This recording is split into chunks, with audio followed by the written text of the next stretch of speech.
السلام علیکم ورحمۃ اللہ تعالی وبرکاتہ۔ نحمده ونصلي ونسلم على رسوله الكريم اما بعد فاعوذ باللہ من الشیطان الرجیم بسم اللہ الرحمن الرحیم ان اللہ وملائکته یصلون علی النبی یا ایہا الذین آمنوا صلوا علیہ وسلموا تسلیما اللہم صل علی سیدنا ومولانا محمد معدن الجود والکرم وآلہ الکرام وابنہ الکریم وبارک وسلم صلاۃ وسلاما علیک یا رسول اللہ صلی اللہ تعالی علیہ وسلم۔ سورہ بقرہ کی تفسیر جاری ہے۔ 2 آیتوں کی تفسیر ہم نے سماعت کی۔ آیت نمبر 3 میں اللہ تبارک و تعالی ارشاد فرماتا ہے الذین یؤمنون بالغیب ویقیمون الصلاۃ ومما رزقناہم ینفقون، وہ لوگ جو بغیر دیکھے ایمان لاتے ہیں اور نماز قائم کرتے ہیں اور ہمارے دیے ہوئے رزق میں سے کچھ ہماری راہ میں خرچ کرتے ہیں۔ اس سے پہلے ارشاد فرمایا گیا ذالک الکتاب لا ریب فیہ ھدی للمتقین، یہ بلند رتبہ کتاب ہے جس میں کوئی شک کی گنجائش نہیں۔ یہ کتاب ہدایت ہے تقوی والوں کے لیے، پرہیزگاروں کے لیے۔ اور پھر یہاں پر فرمایا جا رہا ہے الذین یؤمنون بالغیب، جو لوگ بغیر دیکھے ایمان لاتے ہیں، یہاں سے لے کر المفلحون تک، اولئک علی ھدی من ربہم واولئک ھم المفلحون تک، یہ 3 آیتیں مخلص مومنین کے بارے میں نازل ہوئی ہیں، جو ظاہری اور باطنی دونوں اعتبار سے ایمان والے ہیں، یعنی وہ باطن میں بھی ایمان یعنی دل سے بھی ایمان لائے ہیں اور ایمان کا زبان سے اظہار بھی کرتے ہیں، اقرار بھی کرتے ہیں۔ یہ باطنی اور ظاہری دونوں اعتبار سے ایمان والے۔ اس کے بعد 2 آیتیں ان لوگوں کے بارے میں ہیں جو ظاہری اور باطنی دونوں طرح سے کافر ہیں۔ وہ ان الذین کفروا سواء علیہم، یہاں سے لے کر ولہم عذاب عظیم تک، یہ 2 آیتیں ان میں کفار کا ذکر کیا گیا ہے جو ظاہری طور پر بھی کافر ہیں اور باطنی طور پر بھی کافر ہیں۔ اور اس کے بعد 13 آیتیں منافقین کے بارے میں نازل ہوئی ہیں جو باطن میں کافر ہیں اور اپنے آپ کو مسلمان ظاہر کرتے ہیں۔ یہ سب سے بدترین کافر ہیں۔ ایک تو کھلا ہوا کافر ہے جس کے بارے میں ہمیں معلوم ہے کہ یہ کافر ہے، وہ اپنے کفر کا اقرار بھی کرتا ہے، وہ اپنے آپ کو اسلام سے بیزار ظاہر کرتا ہے اور کہتا ہے کہ میرا اسلام سے کوئی تعلق نہیں ہے، تو اس سے بچنا بہت آسان ہوتا ہے۔ لیکن منافق بہت خطرناک ہوتا ہے کہ وہ اندر سے تو کافر ہوتا ہے لیکن اپنے آپ کو مسلمان ظاہر کرتا ہے، تو اس کو جاننا پہچاننا اور بہت مشکل ہوتا ہے، اور بہت سے لوگ اسی وجہ سے اس کے جال میں پھنس جاتے ہیں اور اس کی چالاکیوں کا شکار ہو جاتے ہیں۔ تو منافقین جو باطن میں تو کافر ہیں، اندر سے کافر ہیں اور اپنے آپ کو مسلمان ظاہر کرتے ہیں، تو اس کے بعد کی 13 آیتوں کے اندر ان کا ذکر کیا گیا۔ آیت کے اس حصے میں الذین یؤمنون بالغیب، اس میں متقی لوگوں کا، پرہیزگار لوگوں کا ایک وصف اور ایک خوبی کو بیان کیا گیا کہ وہ لوگ بغیر دیکھے ایمان لاتے ہیں۔ یؤمنون بالغیب، دیکھا نہیں ہے بس اس وجہ سے کہ اللہ نے فرما دیا، دیکھا نہیں ہے، نگاہوں سے اوجھل ہے، نگاہوں سے پوشیدہ ہے، لیکن اس وجہ سے کہ اللہ کے رسول صلی اللہ علیہ وسلم نے ارشاد فرما دیا ایمان لاتے ہیں۔ الذین یؤمنون بالغیب، جو لوگ بغیر دیکھے ایمان لاتے ہیں، یعنی ان تمام چیزوں پر ایمان لاتے ہیں جو ان کی نگاہوں سے پوشیدہ ہیں، اور نبی کریم صلی اللہ علیہ وسلم نے ان کے بارے میں خبر دی ہے جیسے مرنے کے بعد دوبارہ زندہ کیا جانا، قیامت کا قائم ہونا، اعمال کا حساب و کتاب ہونا، اور جنت و جہنم وغیرہ، یہ ساری چیزیں ہم نے دیکھی، یہ ساری چیزیں نہیں دیکھی لیکن اس کے باوجود ایمان لاتے ہیں۔ اسی کا ذکر قرآن مجید میں کیا گیا کہ دیکھا نہیں ہے، جنت کو نہیں دیکھا، دوزخ کو نہیں دیکھا، مرنے کے بعد دوبارہ کیسے زندہ کیا جائے گا، قیامت کیسے قائم ہوگی، اعمال کا حساب و کتاب کیسے ہوگا، میدان محشر کیسے قائم ہوگا، یہ ساری چیزیں ہم نے دیکھی نہیں ہے، لیکن اس وجہ سے کہ نبی پاک صلی اللہ علیہ وسلم نے ارشاد فرما دیا ہم اس پر ایمان لے آتے ہیں۔ جو متقین اور پرہیزگار ہیں، جو مومنین ہیں، ظاہری اعتبار سے بھی مومنین ہیں اور باطنی اعتبار سے بھی مومن ہیں، وہ ان چیزوں کو دیکھے بغیر صرف اس وجہ سے ایمان لاتے ہیں کہ حدیث میں آ گیا، ہمارے آقا نے ارشاد فرما دیا۔ ایک قول یہ بھی ہے کہ یہاں غیب سے قلب یعنی دل مراد ہے۔ اس صورت میں اس آیت کے معنی یہ ہوں گے کہ وہ لوگ دل سے ایمان لاتے ہیں۔ اب یہاں پر چونکہ ایمان کا بھی ذکر کیا گیا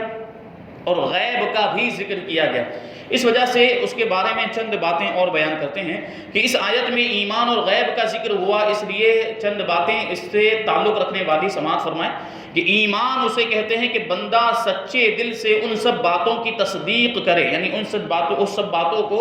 سچا مانے جو ضروریات دین میں داخل ہیں۔ ضروریات دین کا مطلب یہ کہ جن کا دین سے ہونا یقینی قطعی طور پر ثابت ہو، ان باتوں کو ضروریات دین کہا جاتا ہے۔ جیسے نبی پاک صلی اللہ علیہ وسلم کی رسالت، اللہ تبارک و تعالیٰ کی وحدانیت کہ اللہ ایک ہے، جنت و دوزخ، جو کافر ہوگا وہ جہنم میں جائے گا، جو مومن ہوگا وہ جنت میں جائے گا، قیامت کا قائم ہونا، مرنے کے بعد دوبارہ زندہ ہونا، یہ ساری چیزیں ضروریات دین میں سے ہیں، اور کسی ایک ضرورت دینی کے انکار کو کفر کہتے ہیں۔ جو ضروریات دین ہیں ان میں سے اگر کوئی شخص کسی ایک بھی ضرورت دینی کا انکار کر دے تو وہ کافر ہو جائے گا۔ عمل ایمان میں داخل نہیں ہوتے، اسی لیے قرآن پاک میں ایمان کے ساتھ عمل کا جدا گانا ذکر کیا جاتا ہے۔ جیسے اس آیت میں بھی ایمان کے بعد نماز و صدقہ کا ذکر علیحدہ طور پر کیا گیا۔ اس کا مطلب جو اعمال ہوتے ہیں جیسے نماز پڑھنا، روزہ رکھنا، صدقہ و خیرات کرنا، زکوٰۃ ادا کرنا، یہ ایمان کا حصہ نہیں۔ ایمان تو نام ہے تصدیق بالقلب اور اقرار باللسان، دل سے سچا جاننا اور زبان سے اس کا اقرار کرنا، اسی کا نام ہے ایمان۔ اب اس میں اعمال داخل نہیں ہے۔ یہ الگ بات ہے کہ ایمان کے لیے اعمال بہت ضروری ہے لیکن وہ اس میں داخل نہیں ہے۔ اسی وجہ سے ہر جگہ پہ ایمان کا الگ ذکر کیا گیا قرآن مجید کے اندر اور اعمال کا الگ ذکر کیا گیا۔ جیسے یہاں پر ابھی ایمان کا ذکر کیا گیا کہ الذین یؤمنون بالغیب، وہ متقین، وہ پرہیزگار جو بغیر دیکھے ہوئے ایمان لاتے ہیں۔ پھر اعمال کا تذکرہ کیا جا رہا ہے، وَيُقِيمُونَ الصَّلَاةَ، اور نماز قائم کرتے ہیں، وَمِمَّا رَزَقْنَاهُمْ يُنْفِقُونَ، اور ہمارے دیے ہوئے رزق میں سے ہماری راہ میں کچھ خرچ کرتے ہیں۔ تو یہ ساری چیزیں اعمال میں سے ہیں۔ غیب، چونکہ یؤمنون بالغیب ارشاد فرمایا، غیب یعنی بغیر دیکھے ہوئے ایمان لاتے ہیں، تو اس کو بیان کرتے ہیں کہ غیب وہ ہے جو ہم سے پوشیدہ ہو اور ہم اپنے حواس جیسے دیکھنے، چھونے وغیرہ سے اور بدیہی طور پر عقل سے اسے معلوم نہ کر سکیں، اسے غیب کہا جاتا ہے۔ آنکھوں سے دیکھ نہ سکیں اور کانوں سے سن نہ سکیں، ہاتھ سے چھو نہ سکیں، ایسی چیز کو جو ہے کہ غیب کہا جاتا ہے۔ غیب کی دو قسمیں ہیں۔ نمبر ایک، جس کے حاصل ہونے پر کوئی دلیل نہ ہو، یہ علم غیب ذاتی ہے اور اللہ تعالیٰ کے ساتھ خاص ہے، اور جن آیتوں میں غیر اللہ سے علم غیب کی نفی کی گئی ہے وہاں یہی علم غیب مراد ہوتا ہے۔ یعنی قرآن مجید کے اندر مختلف جگہوں پر ارشاد فرمایا گیا کہ غیب کا علم صرف اللہ تبارک و تعالیٰ کو، عالم الغیب و شہادہ، غیب و شہادت کا جاننے والا اللہ تبارک و تعالیٰ ہے۔ تو وہاں پر مراد علم غیب ذاتی ہے، یعنی ذاتی طور پر بالذات غیب کا علم اگر کسی کو ہے تو وہ اللہ تبارک و تعالیٰ کو ہے۔ اب دوسری قسم بیان کرتے ہیں کہ جس کے حاصل ہونے پر کوئی دلیل بھی موجود ہو، جیسے اللہ تعالیٰ کی ذات و صفات، گزشتہ انبیاء کرام علیہم السلام اور قوموں کے احوال،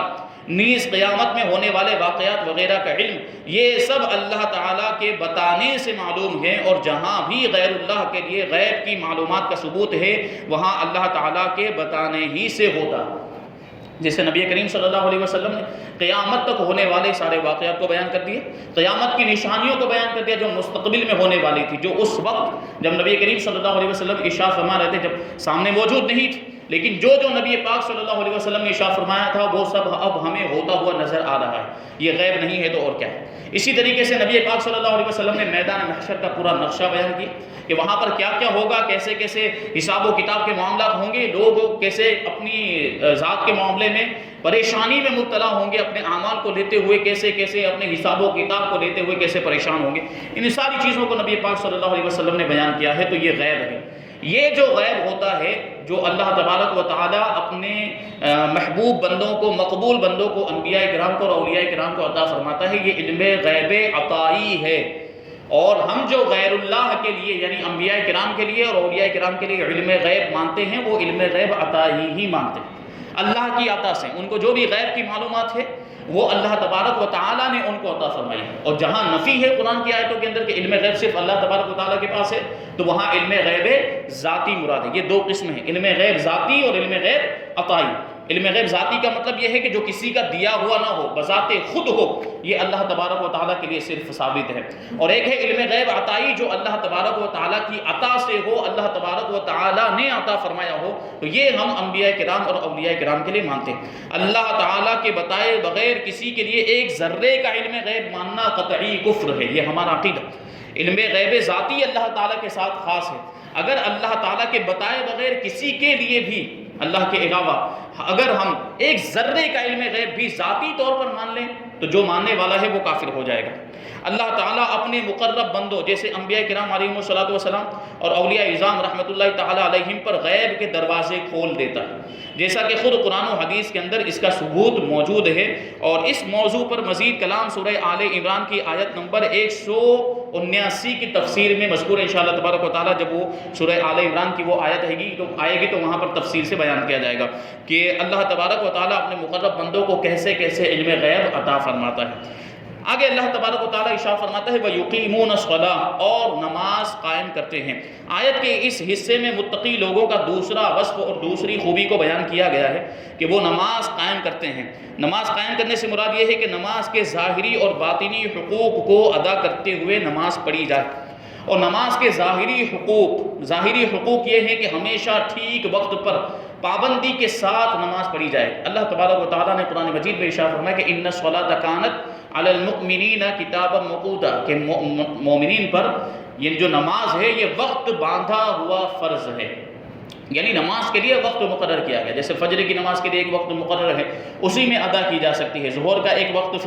فکس ہو چکا ہے، ظہر کی نماز اسی میں ادا ہو سکتی ہے۔ عصر کا وقت ہے، اور اسی طرح مغرب اور عشاء کے لیے بھی ایک وقت مقرر ہوا کہ اس وقت میں پڑھی جائے تو ادا مانی جائے گی، اور اگر وقت گزار کر پڑھی جائے تو وہ ادا نہیں مانی جائے گی بلکہ وہ قضا ہو جائے گی۔ اس کا مطلب یہ ہے کہ یہ وقت باندھا ہوا فرض ہے، ہم جب چاہے اپنی مرضی کے مطابق نہیں پڑھ سکتے، بلکہ جو وقت اس کے لیے مقرر کیا گیا اسی وقت میں ہم کو نماز پڑھنی پڑے گی۔ تو فرماتے ہیں ظاہری حقوق یہ ہیں کہ ہمیشہ ٹھیک وقت پر پابندی کے ساتھ نماز پڑھی جائے، اور نماز کے فرائض، سنن اور مستحبات کا خیال رکھا جائے، اور تمام مفسدات اور مکروہات سے بچا جائے، یعنی جو نماز کو فاسد کرنے والی چیزیں، نماز کو توڑنے والی چیزیں، اسی طریقے سے وہ چیزیں جن کی وجہ سے نماز مکروہ ہو جاتی ہے ان چیزوں سے بھی بچنا، یہ ظاہری حقوق میں شامل ہے۔ جبکہ باطنی حقوق یہ ہے کہ آدمی دل کو غیر اللہ کے خیال سے فارغ کر کے ظاہر و باطن کے ساتھ بارگاہ حق میں متوجہ ہو، اور بارگاہ الہی میں عرض و نیاز اور مناجات میں محو ہو جائے۔ یہ باطنی حقوق کا مطلب کیا ہے کہ خشوع و خضوع کے ساتھ اپنے دل میں خدا کا خوف پیدا کرے، خدا کی یاد کے ساتھ نماز کے اندر کھڑا ہو، اور اس طریقے سے کھڑا ہو کہ اس کا دل دنیاوی خیالات سے، دنیاوی لوگوں سے، دنیاوی معاملات سے بالکل خالی ہو۔ اب ایسا نہ ہو کہ نماز میں کھڑا ہے اور بازار میں اس کا ذہن گھوم رہا ہے، نماز میں کھڑا ہے اور دکان کا حساب و کتاب چل رہا ہے، نماز میں کھڑا ہے اور دیگر لوگوں کے خیالات ذہن میں آ رہے ہیں، دیگر معاملات کے خیالات ذہن میں آ رہے ہیں، تو یہ باطنی حقوق کے خلاف ہے۔ باطنی حقوق یہ ہے کہ خشوع و خضوع کے ساتھ، للہیت کے ساتھ، خلوص کے ساتھ اللہ تبارک و تعالیٰ کی عبادت کرے، اپنے ذہن میں یہ تصور پیدا کرے کہ اللہ تبارک و تعالیٰ مجھے دیکھ رہا ہے، تو وہ کیفیت پیدا ہوگی، پھر انسان اپنے دل کو فارغ کر کے اس کی توجہ اللہ تبارک و تعالیٰ کی ذات کی طرف ہوگی۔ اب چونکہ یہاں پر نماز کا ذکر آیا ہے، اس لیے نماز قائم کرنے کے فضائل بیان کرتے ہیں، اور نماز ادا نہ کرنے پر جو وعیدیں بیان کی گئی ہیں اس کو بھی ذکر کرتے ہیں۔ قرآن مجید اور احادیث میں نماز کے حقوق کی ادائیگی کے ساتھ نماز پڑھنے والوں کے فضائل بھی بیان کیے گئے، اور نہ پڑھنے والوں کی مذمت اور ان کی برائی بھی بیان کی گئی۔ چنانچہ سورہ مؤمنون میں اللہ تبارک و تعالی ارشاد فرماتا ہے قد افلح المؤمنون الذین هم فی صلاتهم خاشعون، بے شک وہ ایمان والے کامیاب ہو گئے جو اپنی نماز میں خشوع و خضوع کرنے والے، یعنی خدا کا خوف اپنے دل میں رکھتے ہوئے اللہ تبارک و تعالیٰ کی عبادت کرتے ہیں۔ اسی صورت میں ایمان والوں کے مزید اوصاف بیان کرنے کے بعد ان کا ایک وصف یہ بیان فرمایا کہ والذین هم علی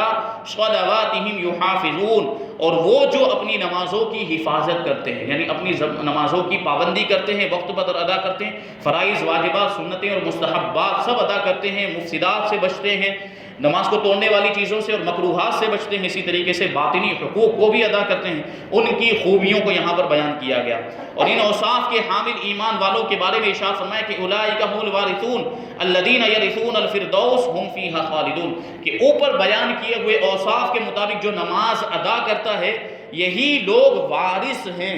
اب یہ لوگ وارث ہیں تو کس چیز کے وارث ہیں؟ یہ فردوس کی میراث پائیں گے، یعنی جو جنت میں اعلیٰ مقام ہے اسے جنت الفردوس کہا جاتا ہے۔ جو نماز ان اوصاف کے ساتھ پڑھتے ہیں وہ جنت کے اس مقام کے وارث ہوں گے، یعنی اللہ تبارک و تعالیٰ انہیں جنت الفردوس عطا فرمائے گا اور وہ اس میں ہمیشہ رہیں گے۔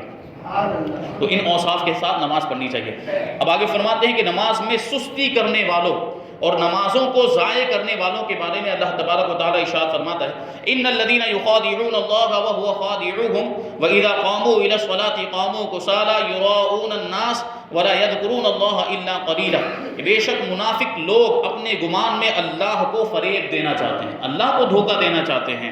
اور وہی انہیں غافل کر کے مارے گا، ان کے دھوکے کا بدلہ ان کو دے گا۔ اور جب نماز کے لیے کھڑے ہوتے ہیں تو بڑے سست ہو کر لوگوں کے سامنے ریاکاری کرتے ہوئے کھڑے ہوتے ہیں اور اللہ تعالیٰ کو بہت تھوڑا یاد کرتے ہیں۔ یہ منافقین کا معاملہ کہ جن کے دل میں ایمان نہیں ہے، جو باطنی طور پر کافر ہیں، اپنے آپ کو مسلمان ظاہر کرتے ہیں، تو ان کی نمازوں کا معاملہ یہ ہے کہ نماز نہیں پڑھتے، اور جب پڑھتے ہیں تو سستی کے ساتھ پڑھتے ہیں، جو ہے چستی کے ساتھ اور نشاط کے ساتھ نہیں پڑھتے، اور ریاکاری کے طور پر پڑھتے ہیں، یعنی لوگوں کو دکھانے کے لیے پڑھتے ہیں نماز، اور اللہ تبارک و تعالیٰ کا ذکر کرتے ہیں لیکن بہت کم کرتے ہیں، وہ بھی دکھاوے کے طور پر کرتے ہیں۔ پھر ارشاد فرمایا فخلف من بعدهم خلف اضاعوا الصلاة واتبعوا الشهوات فسوف يلقون غيا الا من تاب وآمن وعمل صالحا فاولئك يدخلون الجنة ولا يظلمون شيئا۔ تو ان کے بعد وہ نالائق لوگ ان کی جگہ آئے جنہوں نے نمازوں کو ضائع کر دیا، نمازوں کو یعنی یا تو نمازوں کو بالکل ہی چھوڑ دیا، نمازوں کو پڑھنا ہی بند کر دیا، ترک کر دیا، یا یہ کہ نمازوں کو ان کے وقت پر نہیں پڑھا، جو وقت مقرر کیا گیا اس کو چھوڑ کر دوسرے وقت میں نمازوں کو پڑھا، تو اس کو نمازوں کو ضائع کرنا کہتے ہیں۔ تو کچھ لوگ ایسے ہوئے جو صحابہ کرام کے بعد آئے، جو اللہ کے نیک بندوں کے بعد آئے، اور انہوں نے نمازوں کو ضائع کیا اور اپنی خواہشوں کی پیروی کی، تو ان قریب وہ جہنم کی خوفناک وادی غی سے جا ملیں گے۔ یہ غی ایسی وادی ہے کہ جس کی گہرائی سے، جس کی جو ہے کہ سختی سے خود جہنم بھی پناہ مانتی، مگر جنہوں نے توبہ کی اور ایمان لائے اور نیک کام کیے تو یہ لوگ جنت میں داخل ہوں گے اور ان پر کوئی زیادتی نہیں کی جائے گی۔ تو یہ نماز نہ پڑھنے کی مذمت بیان کی گئی، اور نماز نہ پڑھنے کی وعید اور اس کی کیا سزا ہے اس کو بیان کیا گیا۔ حضرت عثمان غنی رضی اللہ تعالیٰ عنہ فرماتے ہیں کہ سرکار دو عالم صلی اللہ علیہ وسلم نے ارشاد فرمایا، جس نے میرے اس وضو کی طرح وضو کیا، یعنی اللہ کے رسول صلی اللہ علیہ وسلم نے وضو کیا اور وضو کرنے کے بعد اپنے وضو کی طرف اشارہ کرتے ہوئے ارشاد فرمایا کہ جس نے میرے اس وضو کی طرح، یعنی جس طرح میں نے وضو کیا ہے اس طرح وضو کیا، پھر اس طرح 2 رکعت نماز پڑھی کہ ان میں خیالات نہ آنے دے، تو اس کے پچھلے تمام گناہ بخش دیے جائیں گے۔ حضرت عقبہ ابن عامر رضی اللہ تعالیٰ عنہ سے روایت ہے کہ اللہ کے رسول صلی اللہ علیہ وسلم نے ارشاد فرمایا، جو بھی مسلمان اچھے طریقے سے وضو کرتا ہے، دیکھیے آپ وضو کرنے کی بھی بڑی فضیلت ہے، کیونکہ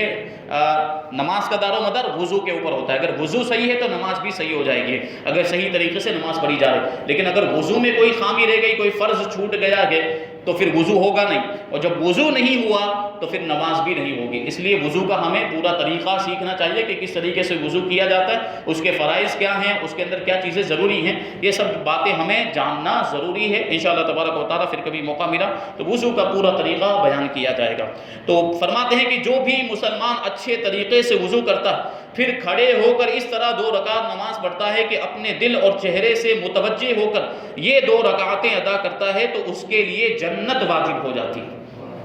حضرت عبداللہ ابن عمر رضی اللہ تعالیٰ عنہما سے روایت ہے کہ حضور صلی اللہ علیہ وسلم نے ارشاد فرمایا کہ جس نے نماز پر مداومت کی، یعنی ہمیشہ نماز پڑھتا رہا، پابندی کے ساتھ نماز پڑھتا رہا، تو قیامت کے دن وہ نماز اس کے لیے نور، برہان اور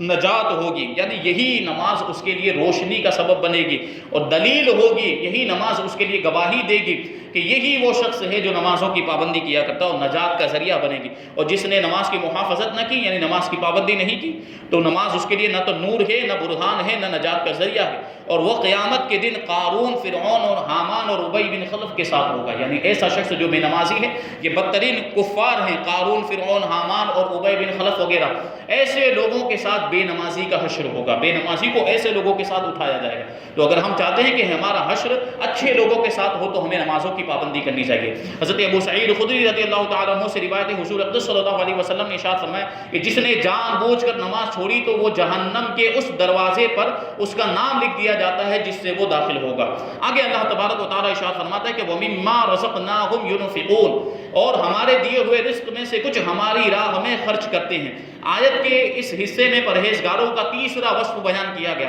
کہ وہ اللہ کے دیے ہوئے رزق میں کچھ اللہ تعالیٰ کی راہ میں خرچ کرتے ہیں۔ راہ خدا میں خرچ کرنے سے یا تو زکوٰۃ مراد ہے کہ جو صاحب استطاعت جو مالک نصاب ہوتے ہیں ان پر زکوٰۃ ادا کرنا ضروری ہے، زکوٰۃ ادا کرنا واجب و فرض ہے، تو وہ یا تو زکوٰۃ مراد ہے جسے کئی جگہوں پر نماز کے ساتھ زکوٰۃ کا ہی تذکرہ کیا گیا، یا اس سے مراد تمام قسم کے صدقات ہیں جیسے غریبوں، مسکینوں، یتیموں، طلباء، علماء، مساجدوں، مدارس وغیرہ کو دینا، نیز اولیاء کرام یا فوت شدگان کے یعنی جو وفات پا گئے مومنین ان کے ایصال ثواب کے لیے جو کچھ خرچ کیا جاتا ہے وہ بھی اس میں داخل ہے کہ یہ سب صدقات نافلہ ہیں۔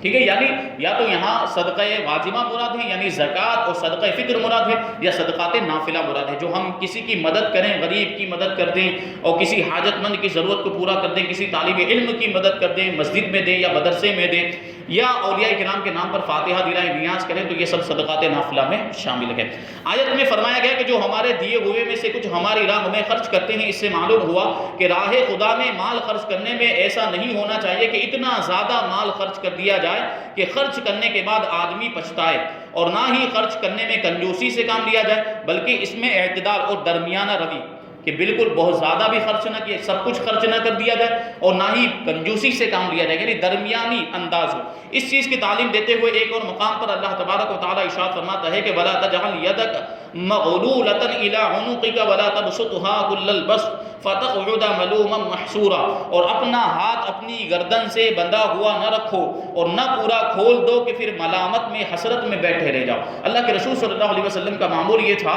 کہ جو کچھ بھی آپ کے پاس ہوتا وہ فقیروں کو، غریبوں کو، ضرورت مندوں کو دے دیا کرتے تھے۔ تو یہاں پر بھی ایک واقعہ اس طریقے سے تھا کہ نبی پاک صلی اللہ علیہ وسلم نے خود اپنی چادر اتار کر عطا فرما دی، اور پھر گھر میں جا کر آپ کو بیٹھنا پڑا کیونکہ چادر دے دی تھی، پہننے کے لیے دوسری کوئی چادر نہیں تھی، پہننے کے لیے دوسرا کوئی کپڑا نہیں تھا۔ تو نبی پاک صلی اللہ علیہ وسلم کی سخاوت کا معاملہ یہ دیکھیں کہ پہنی ہوئی چادر مانگنے والا آیا، ضرورت مند آیا تو وہ چادر اتار کر عطا فرما دی۔ تو اس پر ارشاد فرمایا گیا کہ اتنی زیادہ بھی سخاوت نہ ہو کہ خود کی ضرورت کا بھی خیال نہ کیا جائے، جو ضرورت کا سامان ہے، جو پہلی ہماری ضرورت ہے ہم اپنی ضرورت کو پورا کریں، پھر جو بچے اس کو اللہ کی راہ میں خرچ کیا جائے اور صدقہ کیا جائے، اور پھر ایسا بھی نہ ہو کہ بہت ہی کنجوس بالکل ہاتھ کو بند کر کے بیٹھ جائے کہ بالکل بھی خرچ نہیں کرتا اللہ کی راہ میں، ضرورت مندوں کی بالکل بھی مدد نہیں کرنا، تو یہ بھی نہیں ہونا چاہیے۔